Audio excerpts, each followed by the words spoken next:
গত ৫ই আগস্ট আওয়ামী লীগ সরকার পতনের পর থেকে রাজশাহীর বিভিন্ন স্থানে জমি ও সংগঠনের কার্যালয়ে জবরদখলের অভিযোগ উঠেছে বিএনপির নেতাদের বিরুদ্ধে। এমন পরিস্থিতিতে দলের নেতাকর্মী ও জনগণের করণীয় তুলে ধরে সংবাদ সম্মেলন করেছেন বিএনপি চেয়ারপারসনের অন্যতম উপদেষ্টা মিজানুর রহমান মিনু।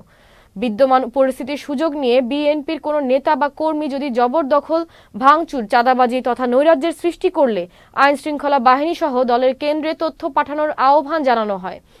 শনিবার রাজশাহী নগরীর পদ্মা আবাসিকে তার নিজ বাসভবনে সংবাদ সম্মেলনে এসব কথা বলেন মিনু। আমাদের দলের যে কোনো পর্যায়ের নেতা, কর্মী এবং সমর্থক যদি কোনো প্রকার অপকর্ম করে, ভূমি দখল, দোকানপাট লুট করা,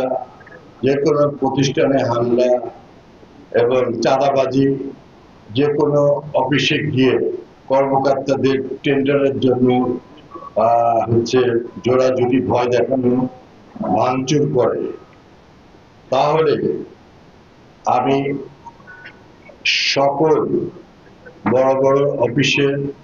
উচ্চ পর্যায়ে যারা কর্মকর্তারা আছে তাদেরকে আমি কেন্দ্রের আদেশে আদিষ্ট বলছি যে আপনারা প্রথমেই সেনা ক্যাম্প, পুলিশ কমিশনার কার্যালয় এবং পুলিশ, ডিজিএফআই, এনএসআই এবং দলের যার সেক্টর বরাবর তারা যেন সবাই যেন এই অন্যায়ের প্রতিবাদে যেন তারা দরখাস্ত দেয়, জানায়, সহযোগিতা চায়।